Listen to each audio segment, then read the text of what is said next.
Friends, स्वागत है आपका हमारे चैनल पढ़ाई जगह पे। और आज हम क्या सीखने वाले हैं? आज हम सीखने वाले क्लास 8 साइंस का चैप्टर 1, हाँ, जो कि है क्रॉप प्रोडक्शन एंड मैनेजमेंट। तो चलिए शुरू करते हैं। तो Paheli and Bhojo went to their uncle's house.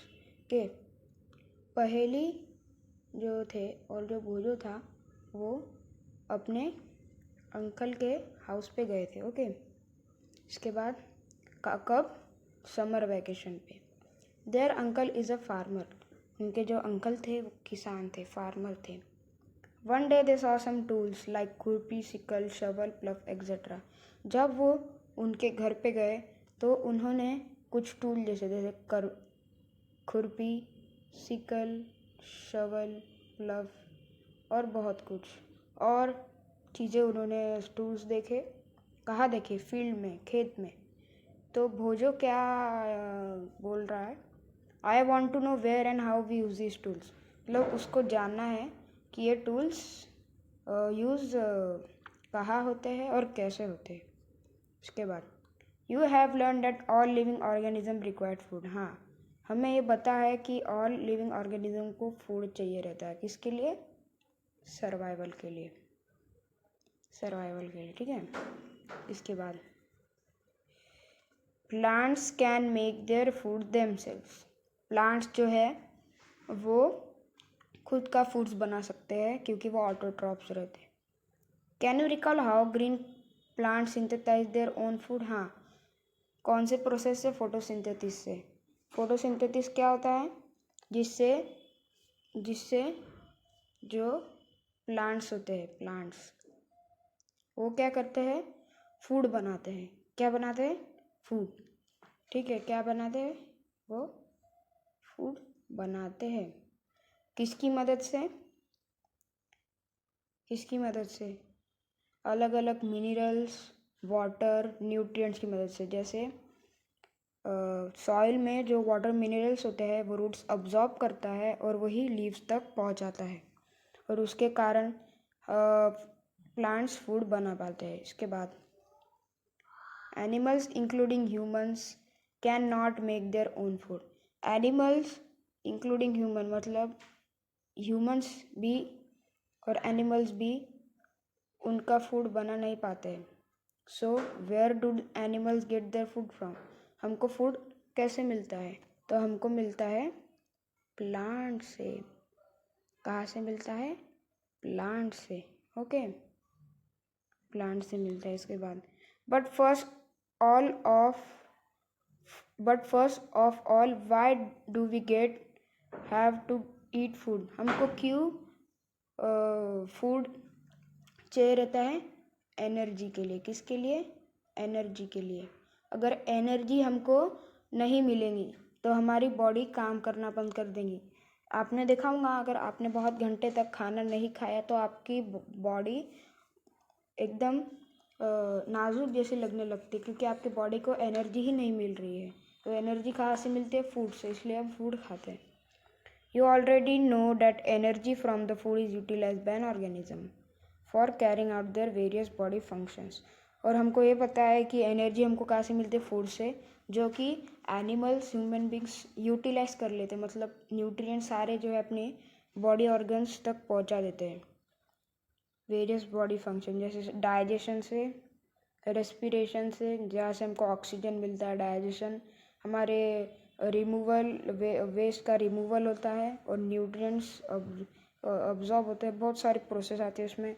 Excretion, ये जो है ये प्रोसेस है जिसके कारण वेस्ट जो है वो हमारी बॉडी से रिमूव होता है। We get our food from plants, animals और बोथ। हमको फूड कहाँ से मिलता है? हमको फूड मिलता है प्लांट्स, एनिमल्स और दोनों से। एनिमल से हमको फूड मिलता है, प्लांट्स से भी। प्लांट्स फूड हमें कैसे देते हैं? क्योंकि वो खुद ही प्रिपेयर फूड कर सकते हैं। Since we all need food, हमको, अब भोजो क्या कह रहा है? Since we all need food, हमको खाना चाहिए रहता है। How can we provide food to a large number of people in country? ये एक क्वेश्चन है कि भोजो क्या कह रहा है कि इतने सारे फूड को हम सारे कंट्री के लोग कैसे बांटेंगे? ये भोजो पूछ रहा है अभी पहेली कह रही है food has to be produce on a large scale. Food को लार्ज स्केल पे प्रोड्यूस करना ज़रूरी है, बहुत सारी मात्रा में करना ज़रूरी है, क्योंकि कंट्री में बहुत सारे लोगों को प्रोवाइड करना ज़रूरी है। In order to provide food for a large population में फूड प्रोवाइड करना पड़ता है। रेगुलर प्रोडक्शन, प्रॉपर मैनेजमेंट और डिस्ट्रीब्यूशन ये नेसेसरी होता है। किसके लिए? फूड को पूरे कंट्री तक पहुंचाने के लिए। इसके बाद 1.1 एग्रीकल्चर प्रैक्टिसेस, ये हमारा स्टार्ट हो गया। उसके बाद टिल 10,000 BCE, मतलब 10,000 BCE तक पीपल वेयर नोमैडिक, मतलब एक जगह से दूसरी जगह ट्रैवल करते थे। अरे तो पूरे वीडियो के लिए हट। तो नोमैडिक मतलब क्या होता है? नोमैडिक मतलब होता है जब जो 10,000 BC के लोग थे वो ट्रैवल करते थे एक प्लेस से दूसरी जगह। किसको ढूंढने के लिए? In groups from place to place. ठीक है, प्लेस टू प्लेस वो घूमते थे। अब इन सर्च ऑफ किसके तलाश में? फूड के और शेल्टर के। ओके, इन दोनों के तलाश में वो लोग क्या करते थे? घूमते थे। ये थोड़ा इम्पोर्टेंट है, ये बॉक्स में दिया गया है इसलिए। फिर अभी आगे पढ़ते हैं। They ate raw fruits and vegetables. हाँ, वो कच्चे फ्रूट्स और वेजिटेबल्स खाते थे और स्टार्टेड हंटिंग एनिमल्स का शिकार करते थे। किसके लिए? फूड। अब इसके बाद later they could cultivate land and produce rice. इसके बाद वो लैंड की जुताई करते थे और राइस को प्रोड्यूस करते थे, मतलब राइस उनको खाने को मिलती थी। Wheat and other food crops, wheat जैसे हो गया और राइस, इन दोनों के कारण ये दोनों को प्रोड्यूस कर पाते थे, लोगों तक पहुंचा पाते थे इस दौर में। दस वॉज बॉर्न एग्रीकल्चर। फिर 10,000 से लेके कहाँ तक? हमारा 8,000 BC तक। ये है हमारा एग्रीकल्चर बॉर्न होने का टाइम। कि एग्रीकल्चर बॉर्न होने का टाइम हमारा यही है। अब इसके बाद when plants of the same kind are cultivated, मतलब अगर एक ही फील्ड में, मतलब पूरे खेत में एक ही तरह के प्लांट ग्रो होते हैं तो at one place on a large scale, बहुत ज़्यादा अगर वो ग्रो किए जाते हैं तो उन्हें हम क्या बोलते हैं? उन्हें हम बोलते हैं क्रॉप। तो हमको डेफिनेशन मिल गई क्रॉप की यहाँ तक। ओके, यहाँ तक कुछ। हाँ, ये डेफिनेशन है when plants of the same kind are cultivated at one place on a large scale it is called a crop. Example यहाँ पे है ये पूरा। For example crop of wheat means that all the plants grown in a field are that of wheat. मतलब अगर example दिया गया, अगर व्हीट की क्रॉप एक फील्ड में ग्रो की जाती है तो वो पूरे फील्ड में ग्रो अगर की तो क्रॉप है। You already know that crops are of different types like cereals, vegetables, fruits. Different types के crops होते हैं जैसे cereals, vegetables और fruits. These can be classified on the different basis of the season. इनको हम different seasons पे classify करते हैं, मतलब डिफरेंस होता है इनमें। इन विच दे ग्रो, जहाँ पे ग्रो करते हैं। तो अभी ठीक है। फिर India is a vast country, बहुत बड़ी कंट्री है India. The climatic conditions like temperature, humidity and rainfall vary from one region to another.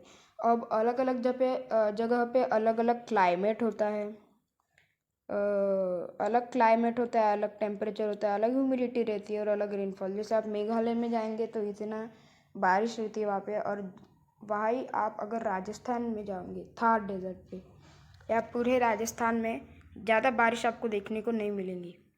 इसके बाद accordingly there is a rich variety of crops grown in different parts of the country. मतलब अलग अलग parts पे अलग अलग crops उगाए जाते हैं। Despite this diversity two broad cropping patterns can be identified. मतलब दो पैटर्न्स क्रॉपिंग के हमको देखने को मिलते हैं। एक है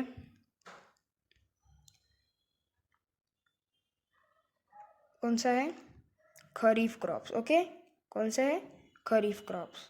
अब इसका भी हम देख लेते हैं। The crops which are sown in the rainy season. जो क्रॉप्स कौन से सीजन में ग्रो किए जाते हैं, रेनी सीजन में, तो उन्हें क्या कहते हैं, खरीफ क्रॉप्स। क्या कहते हैं, खरीफ क्रॉप्स। क्या कहते हैं, खरीफ क्रॉप। याद रखना रेनी सीजन में ग्रो होते हैं ये। अब the rainy season in India is generally from June to September. अब रेनी सीजन इंडिया में कहाँ कब होता है, जून से लेके सितंबर तक।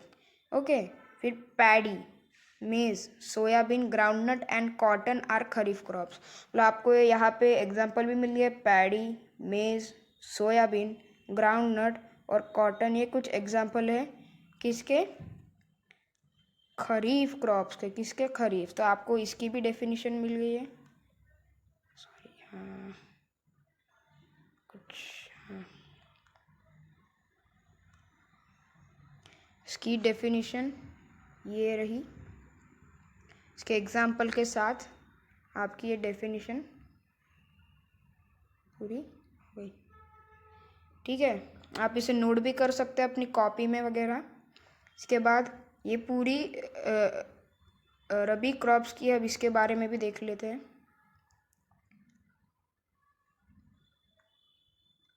The crops grown in the winter season. जो क्रॉप्स कब, इसमें तो खरीफ क्रॉप्स में रेनी सीजन में होते, तब इसमें विंटर सीजन में अक्टूबर टू मार्च रहता है winter season, are called rabi crops. इनको क्या कहते हैं, रबी क्रॉप्स कहते हैं। एग्जाम्पल हो गए रबी क्रॉप्स के, कौन से है, वीट, गेहूँ, ग्राम, पी, मस्टर्ड एंड लिनसीड। इतने नहीं और भी हो सकते हैं, पर ये कुछ एग्जाम्पल बताए गए हैं यहाँ पे क्रॉप्स ग्रोन। और जो विंटर सीजन में होते हैं ग्रो, उनको क्या कहते हैं, रबी क्रॉप्स। उनको क्या कहते हैं, रबी क्रॉप्स। ओके, इनको क्या कहते हैं, रबी क्रॉप्स। और जो रेनी सीजन में होते हैं उनको कहते हैं खरीफ क्रॉप्स। अब यहाँ पे बिसाइड्स दिस, एक minute, beside this pulses and vegetables are grown during summer. ऐसा ही नहीं है कि रेनी सीजन में या विंटर सीजन में ही ग्रो किए जाते हैं। Eight many places summer season में भी ग्रो किए जाते हैं। ओके, इसके बाद हमारा स्टार्ट होता है basic practices of crop production. अब इसमें देखते हैं, इम्पॉर्टेंट है आपका, why paddy can not be grown in the winter season. अब ये भोजो क्या कह रहा है, भोजो कह रहा है कि पैडी जो होते हैं वो विंटर सीजन में क्यों नहीं ग्रो किए जाते हैं। तो जैसा कि आप सामने देख सकते हैं, इनको बोलते हैं पैडी। अब इनको विंटर सीजन में इसलिए, रेनी सीजन में इसलिए ग्रो किया जाता है क्योंकि आप जैसे देखेंगे सारे ग्रीन कलर के, ये जो आपको ये पूरे जो दिख रहे हैं ना, इनको क्या बोलते हैं, इनको क्या बोलते हैं, इन सबको बोलते हैं पैडी। इनको क्या बोलते हैं, पैडी, पैडी बोलते हैं। और ये क्यों ग्रो किए जाते हैं, इसका रीज़न ये है कि रेनी सीजन में हमको वाटर पूरा मिलता है, इसमें पूरा वाटर मिलता है। अब इनको ग्रो करने के लिए ऐसे वाटर चाहिए रहता है, जिसके कारण वो ग्रो हो पाते हैं। अभी आप देखेंगे रेनी सीजन तो नाम ही वही है, रेन, तो पानी तो मिलता ही है, पर विंटर सीजन में हमको पूरा पानी नहीं मिलता। इसलिए क्या होता है, हमको ये विंटर सीजन में ग्रो नहीं किए जाते हैं।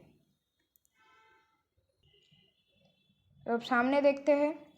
अब पहली बता दी है कि paddy requires a lot of water. हाँ, अभी आपको पता है वाटर की ज़रूरत लगती है, therefore it is grown only in the rainy season, इसलिए वो रेनी सीजन में ग्रो किए जाते हैं, क्योंकि रेनी सीजन में हमको पानी मिल जाता है। उसके बाद cultivation of crops involve several activities undertaken by farmers over a period of time. मतलब जो जुताई होती है क्रॉप्स की, वो बहुत सारे एक्टिविटीज़ जब फार्मर्स टेक करते हैं अलग अलग टाइम में। You may find that this activities are similar to those carried out by gardener और even by you when you grow ornamental plants in your house. मतलब आप ये फाइंड आउट करेंगे कि एक्टिविटीज सिमिलर है कौन सी, जो गार्डनर यूज़ करता है और जो हम अपने हाउस में ऑर्नामेंटल प्लांट से करते हैं, उससे एक्टिविटी सेम है। These activities or tasks are referred to as agriculture practices which are listed below। अब ये एग्जाम्पल है, इससे पहले हम देख लेते हैं कि इसका डेफिनेशन आपको मिल गया किसका, एग्रीकल्चर प्रैक्टिसेस का। तो अभी हम इसको भी देख लेते हैं कहाँ से। You may find that this activities are activities activity that are similar to those carried out by a gardener or even by you. These activities or tasks referred to as agriculture practices which are listed below। तो ये कुछ आपको बता दिया, ये पूरी definition है। Activity that is similar to those carried out by gardener even by you when you grow ornamental plants in your house. These activities और task are called to as agriculture practices which are listed below. अब इन्हें भी हम देख लेते हैं कौन से। प्रिपरेशन ऑफ सॉइल को प्रिपेयर करना ताकि हम उस पर प्लांट्स ग्रो कर सकें। सोविंग, जो सीड्स होते हैं उनको सो करना जिसमें से प्लांट निकलता है, तो उसके लिए पहले प्लफिंग करनी पड़ती है, उसके बाद सोविंग करनी पड़ती है। ऐसी अगर आप प्लेन ग्राउंड पर डाल देंगे सीड तो उगने तो नहीं वाला, इसलिए उसको प्लफिंग करनी पड़ती है अच्छे से। Adding manure and fertilisers. अब हम क्या करते हैं, मैन्योर और फर्टिलाइजर, पेस्टिसाइड्स वगैरह ये करते हैं, केमिकल्स किसको करते हैं, प्लांट्स क्रॉप्स को। इरिगेशन होता है, वाटर मिलता है उससे हमको। इसके बाद protection from weeds unwanted plants होते हैं जो क्रॉप्स के साथ ग्रो हो जाते हैं। हार्वेस्टिंग, मतलब जब क्रॉप्स अच्छे से ग्रो हो जाती है तो उसको निकालना, उसको कहते हैं हार्वेस्टिंग। फिर स्टोरेज, उसको स्टोरेज करना, प्रिजर्व करना अच्छे से ताकि वो ख़राब ना हो, ये भी। अब हमारा दूसरा स्टार्ट होता है जो कि है प्रिपरेशन ऑफ सॉइल। क्या है, प्रिपरेशन ऑफ सॉइल। ठीक है, अब अभी इसमें ये भी देख लेते हैं।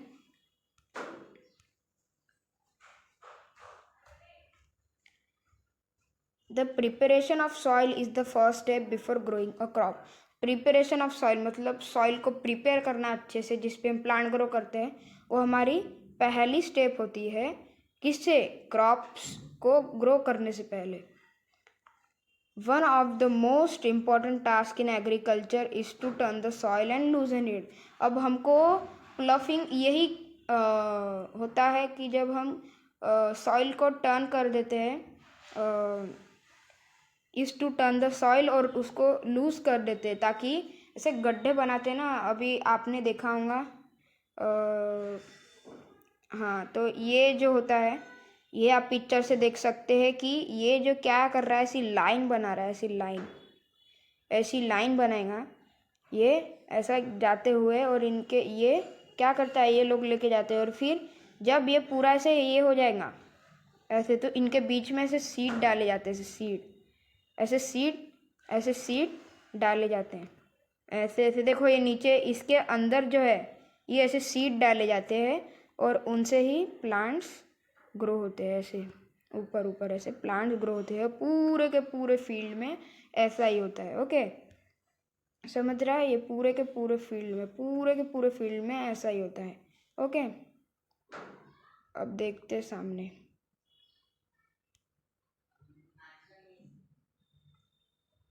अब इसके बाद this allows the roots to penetrate deep into the soil. अब जो आपको मैंने पिक्चर दिखाई वो प्लफिंग की थी। अब this allows the roots to penetrate, मतलब रूट्स को पेनेट्रेट अंदर तक जाने के लिए इजी हो जाता है सॉइल के अंदर।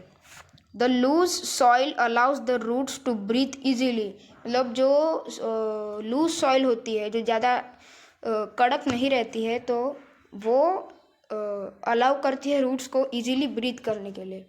Even when they go deep into the soil, और जब भी वो बहुत अंदर चले जाते हैं सॉइल के, तो why does the loosening of soil allow the roots to breathe easily. तो क्यों सॉइल लूजन सॉइल से, why does the loosening of soil allow the roots to breathe easily? क्यों? The loosened soil helps in the growth of earthworms and microbes present in the soil। मतलब जो लूजन soil होती है वो help करती है किसके ग्रोथ के लिए? अर्थवर्म्स के। माइक्रोब्स बहुत छोटे रहते हैं, वो अब हम देख नहीं सकते। प्रेजेंट इन द सॉइल, वो सॉइल में प्रेजेंट होते हैं, तो उनकी ग्रोथ के लिए लूजन सॉइल हेल्प करती है। These organisms are friends of the farmer। ये फ्रेंड्स होते हैं किसके? फार्मर के लिए। Since they further turn and loosen the soil, वो सॉइल को टर्न करते हैं, अच्छे से लूजन कर देते हैं। अभी आपको पता है लूजन से क्या होता है। तो रूट्स ब्रीथ कर सकते हैं, और ये जो ऑर्गेनिजम्स है इनको ग्रोथ के कारण ही मिलती है, तो ये भी सॉइल को लूज कर लेते हैं, उनको टर्न कर देते हैं। एंड ऐड ह्यूमस ऐड कर लेते हैं उसमें। तो जैसा कि आप अभी यहाँ पे देख सकते हैं कुछ अर्थवर्म्स होती है इसमें। ये क्या है? सॉइल है पूरी, ये सॉइल है। तो इसमें क्या होता है? इसमें आप देख सकते हैं, इसमें जो ये अर्थवर्म्स होती है, अरे ये अर्थवर्म्स होती है ना,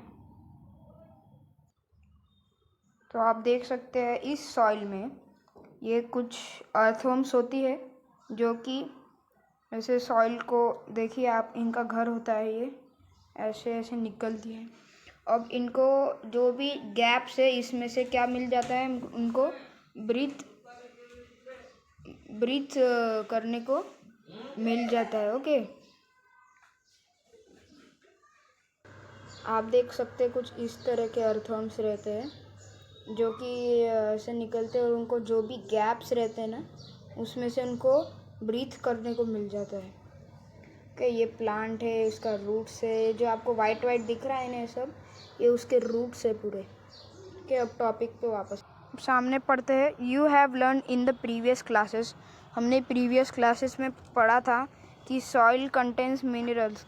अब सॉइल जो है वो क्या कंटेन करते हैं? मिनरल्स कंटेन करते हैं। मतलब उनमें क्या होते हैं? मिनरल्स होते हैं, वाटर होता है और एयर होता है, एंड सम लिविंग ऑर्गेनिज्म, और सम लिविंग ऑर्गेनिजम्स भी होते हैं किसमें? सॉइल में। अब in addition dead plants and animals get decompose by soil organism. मतलब जो डेड प्लांट्स होते हैं, जो एनिमल्स होते हैं, वो डिकम्पोज मतलब पूरी तरह से नष्ट हो जाते हैं, इससे सॉइल ऑर्गेनिज्म से। और इसी तरीके से जो वेरियस न्यूट्रिएंट्स होते हैं, अलग अलग न्यूट्रिएंट्स जो होते हैं in the dead organisms are release back into the soil. मतलब उनका और यूज़ होता है, वो रिलीज होते हैं उनके ही इससे। These nutrients are again absorb by plant. फिर वही साइकिल चलते हैं, मतलब रूट्स अब्जॉर्व करते हैं उनको, फिर वो स्टेम के माध्यम से प्लांट्स तक पहुंचाते हैं। ये सब भी फोटोसिंथेसिस होता है, ये सब तो चलता ही रहता है। इसके बाद since only a few centimetres of the top layer of soil supports plant growth. मतलब कुछ ही फ्यू सेंटीमीटर्स जो टॉप लेयर होती है सॉइल की, वो प्लांट के ग्रोथ को सपोर्ट करती है। Turning and loosening of soil brings the nutrient. मतलब टर्निंग और लूज करते हैं सॉइल को, तो वो क्या न्यूट्रिएंट्स लाती है? Rich soil to the top so that plants can use this nutrients. तो रिच सॉइल जो टॉप में होती है वो इसलिए ताकि वो प्लांट्स जो है वो उनको न्यूट्रिएंट्स को यूज़ कर सके उतने पास रहे तो। दस turning and loosening of soil is very important for cultivation of crop. मतलब इसलिए सॉइल को टर्न करना, अच्छे से उसको ऐसा लायक बनाना ताकि प्लांट से उसको वो ग्रो अच्छे से ग्रो हो सके, और सॉइल को लूज़ करना ताकि रूट्स को इजी हो ब्रीथ करना, और ऑर्गेनिज़म्स को ग्रोथ में वो इम्पोर्टेंट है। इसलिए सॉइल टर्निंग एंड लूजनिंग, हमने क्या पढ़ा टर्निंग और लूजनिंग के बारे में इस टॉपिक में, of soil is very important. Soil very important है। The process of loosening and turning of the soil, process जो होती है टर्निंग, सॉइल को टर्न करना, उनको क्या कहते हैं, टिलिंग और प्लफिंग। ओके, ये आपको मिल गया इसका definition. The process of loosening and turning of the soil is called tilling and ploughing. ये छोटा सा डेफिनेशन है। This is done by using a प्लफ, ये भी आप डेफिनेशन में ऐड कर सकते हैं। This is done by using a प्लफ, ये प्लफ के माध्यम से। ये आपको प्लफिंग की इमेज दिख रही है जिसमें ट्रैक्टर से भी होता है, ये इंस्ट्रूमेंट लगता है इसको, जिसके कारण ऐसे ये बन पाते हैं। और ये जो आपको गैप्स दिख रहे हैं, एक मिनट, जो आपको एक गैप दिख रहे हैं, इसमें ही वो क्या करते हैं, ऐसे बीज डालते हैं, इसमें बीज डाल देते हैं। इसके कारण इससे जो प्लांट्स होते हैं, क्रॉप्स होते हैं, वो ग्रो होते हैं। ओके, अब टिलिंग के भी ये है टिलिंग की इमेज। ये कुछ इस तरीके से लाइंस, अगर ये मैं आपको एक इमेज भी दिखाऊंगा जिसमें जो काउस होते हैं उसके माध्यम से भी ऐसे बन सकता है। अभी आपको इंस्ट्रूमेंट दिखाऊंगा, उससे ये जो लाइंस है इसमें ही ऐसे जो है वो बीज जो है वो डाले जाते हैं। कुछ इस टाइप से बीज डाले जाते हैं। एक मिनट, कुछ इस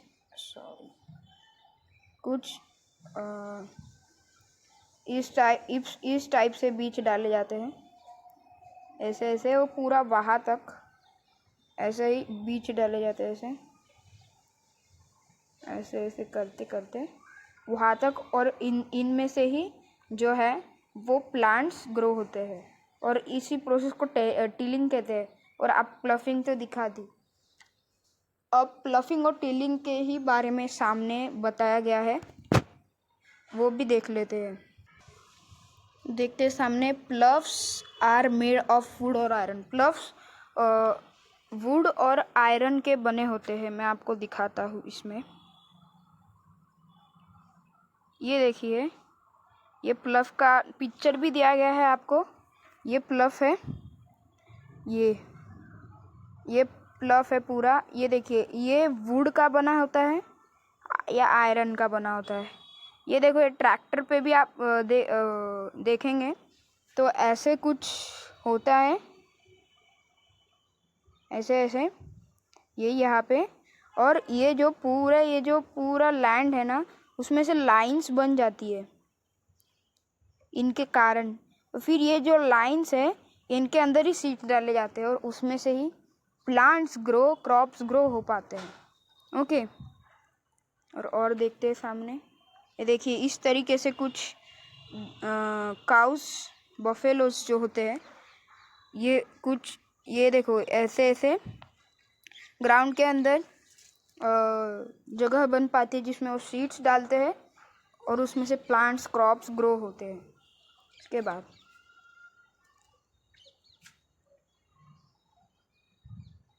if the soil is very dry, अगर वो बहुत ड्राई है, इट मे नीड वाटरिंग, उसको वाटर करना बहुत ज़रूरी है।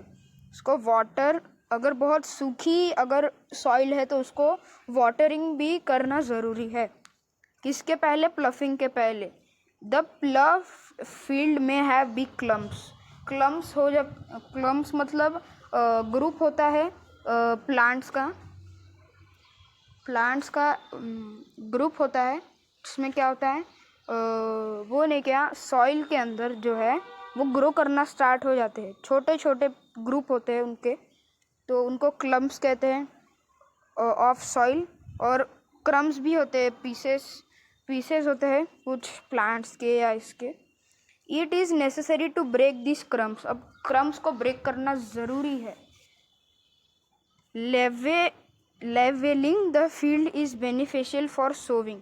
जो लेवलिंग होता है वो ज़रूरी होता है सोविंग से पहले।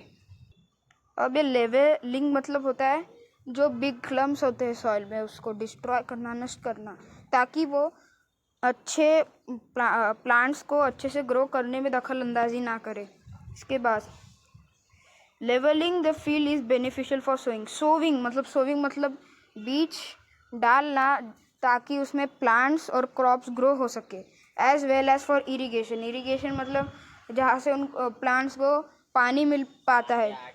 Levelling of soil is done with the help of leveller की भी आपको फोटो दिखा दो। तो इस टाइप का लेवलर होता है ये, जिससे प्लांट्स ग्रो हो पाते हैं। ऐसे लाइंस मैंने जो आपको दिखाई ग्राउंड में, जिसके अंदर भी सीड्स होते हैं, तो इसके कारण ही होते हैं। और इसको क्या कहते हैं? लेवलर क्या कहते हैं? लेवलर। ओके, इसको कहते हैं लेवलर। अभी इसके बाद sometimes manure is added to the soil before tilling.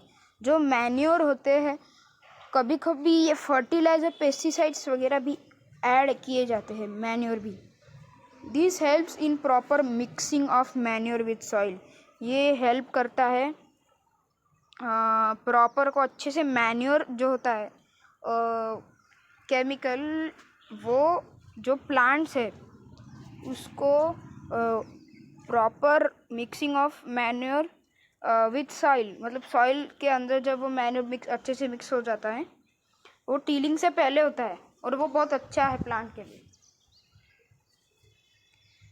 The soil is moistened before sowing. Soil होती है वो मॉइस्चन की जाती है। तो एक बार बता दो आपको मैन्योर का मीनिंग क्या होता है। ये जो होता है एक टाइप का फर्टिलाइज़र होता है, जिसके कारण सॉइल फर्टिलाइज्ड हो जाती है। और अभी द सॉइल इज़ मॉइस्चर मतलब उसको गीला करना, सॉइल को करना पड़ता है सोइंग से पहले, मतलब जो बीज बोते हैं उससे पहले मॉइस्चन करना, उसको नम कर देना, नमी भिगोना, गीला करना वो ज़रूरी है। ज़्यादा भी नहीं कम भी नहीं। एग्रीकल्चर इम्प्लीमेंट्स, और ये बहुत ज़रूरी है आपका ये जो प्रिपरेशन ऑफ सॉइल वाला है। इसमें आपको कौन सी प्रोसेस सिखाई है? इसमें आपको सिखाई है प्लफिंग। इसमें पहले तो आपको प्लफिंग सिखाई है, इसके बाद टिलिंग सिखाई है, और टिलिंग ओके, प्लफिंग, टिलिंग सिखाए गए हैं, ठीक है। अब बिफोर सोइंग द सीड, सब एग्रीकल्चर इम्प्लीमेंट्स में देख लेते हैं। Before sowing the seed, if it is necessary to break soil clumps जो ग्रुप ऑफ प्लांट्स होते हैं सॉइल में, जो ज़रूरी नहीं होते हैं, वो जो सॉइल में होते हैं, तो वो सोइंग से, बीज बोने से पहले, to get better yield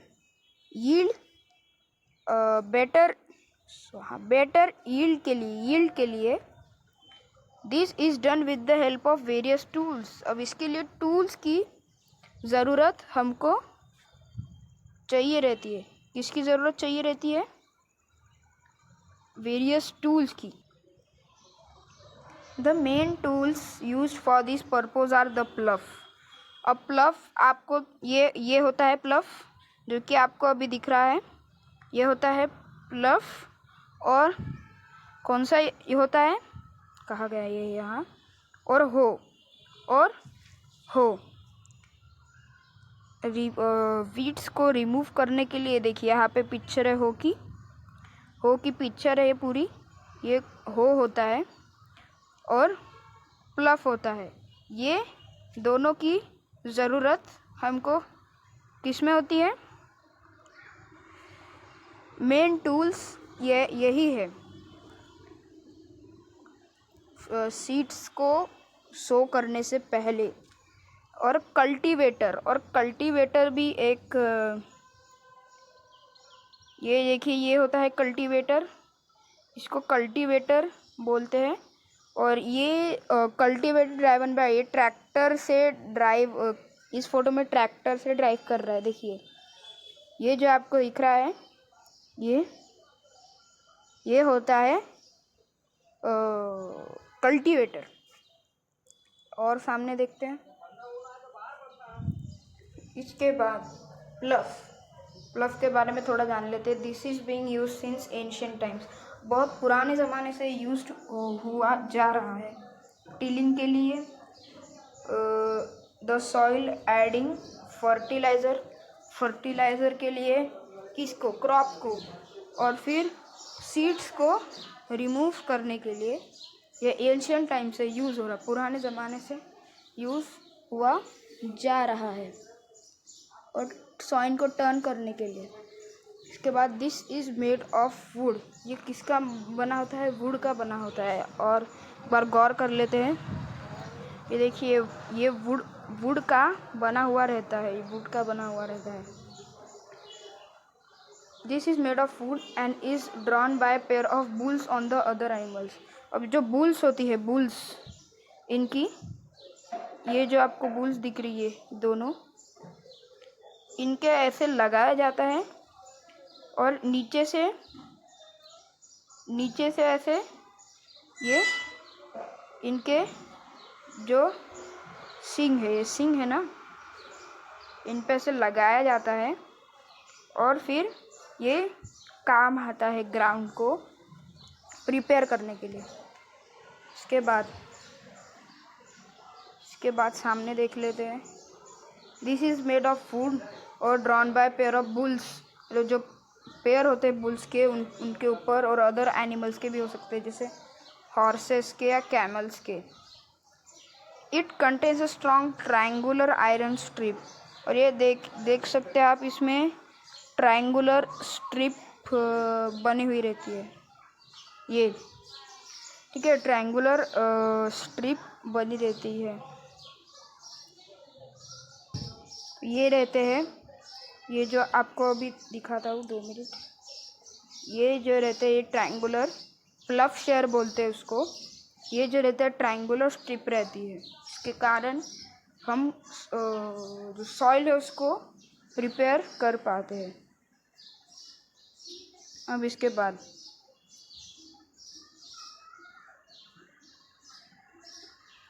triangular iron strip देख ली, कॉल्ड प्लफ शेयर। हाँ, प्लफ शेयर बोलते हैं इसको। The main part of the प्लफ is a long log of would which is called प्लफ shaft. आप देखेंगे, हाँ, ये उसको प्लफ शेयर बोलते हैं। प्लफ शेयर क्या रहता है? ये देखिए आपको दिखाया गया यहाँ पे प्लफ शेयर, ये होता है प्लफ शेयर। और ये आपको और जूम इन करके दिखाया गया है, आप पूरी डायग्राम उसकी।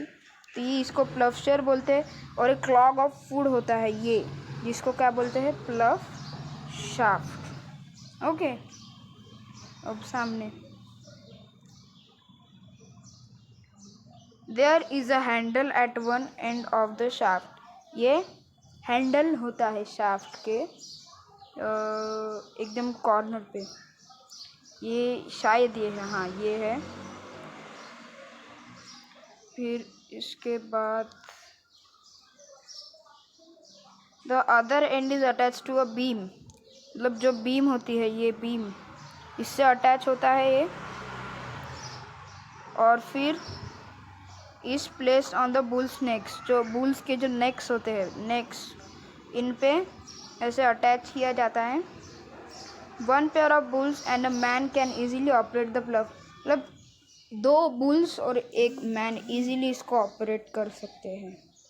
The indigenous wooden plough is increasingly being replaced by iron plough nowadays. तो जो वुडन्स होती है प्लव्स की वो आज बढ़ रही है, रिप्लेस हो रही है बाय आयरन प्लव्स। मतलब आज वुड के प्लव्स होना कम होते जा रहे हैं और आयरन के ज़्यादा यूज़ होना बढ़ रहे हैं। अब देख लेते हैं हो के बारे में। It is a simple tool which is use for removing weeds. अब ये एक सिंपल टूल होता है जो वीड्स को रिमूव करने के लिए यूज़ होता है और सॉइल को लूज करने के लिए यूज़ होता है। अब इसकी भी और एक बार देख लेते हैं फ़ोटो। ये है फ़ोटो। ये देखिए कुछ इस टाइप का होता है। ये इनके जो नेक्स होते हैं इनके लगाया जाता है इनके पेयर ऑफ बुल्स पे, और ये नीचे से जो होता है ये यहाँ से ये पूरा फील्ड को अच्छे से प्रिपेयर करता है यहाँ पे पूरे फील्ड तक। ये देखो आप यहाँ पे अगर ऐसे सीड डाल दोगे तो ग्रो नहीं होंगी, और वही आप ऐसे ये जो है दो, और इसको ये करने के लिए ऐसे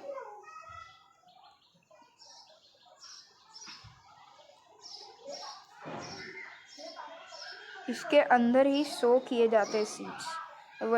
वही आप अगर ऐसे ही डाल देंगे तो ग्रो नहीं होंगे। जब ऐसे सॉइल को प्रिपेयर करेंगे तभी वो ग्रो हो पाएंगे।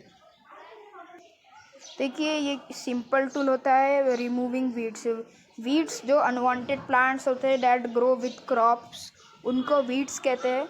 और लूजनिंग द सॉइल को लूज कर देना इसके लिए यूज़ होता है। It has a long rod of would. ये इसको लॉन्ग रॉड ऑफ वुड होता है इसको, जैसे आप देख सकते हैं यहाँ पे ये रॉड है, ये पूरा ये रॉड है यहाँ पे ऑफ वुड का होता है। और आयरन, ये आयरन का भी हो सकता है यहाँ पे शायद। हाँ ये आयरन का ही है, ये वुड का भी होता है। A strong, broad and bent plate of iron is fixed to one of its end.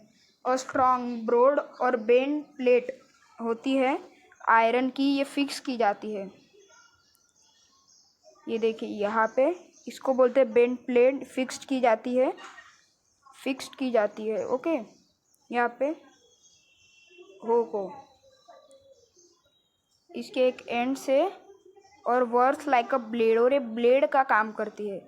It is pulled by animals, और जब ये एनिमल्स जो होते हैं यहाँ जो भी जब ये इधर डायरेक्शन में लेके जाते हैं तो जो भी ये नीचे ग्राउंड है ये इसको घिसते घिसते जाता है और ये ब्लेड के तरह काम करते हैं। अभी हम देख लेते हैं कल्टीवेटर के बारे में। तो now days ploughing is done by tractor. Ploughing tractor के माध्यम से होती है।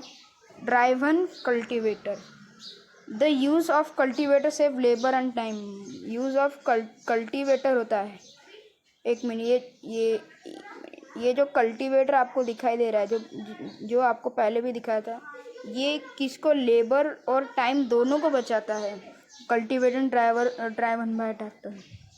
तो हमारा वीडियो आज यहाँ हम समाप्त करते हैं। इसके बाद हम सोविंग और बाकी का जो है वो पढ़ेंगे, ठीक है। तो तब तक के लिए अगर आप यहाँ तक देख रहे तो लाइक करना है और क्या करना है, सब्सक्राइब करना है। और तब तक के लिए थैंक्स फॉर वॉचिंग, बाय।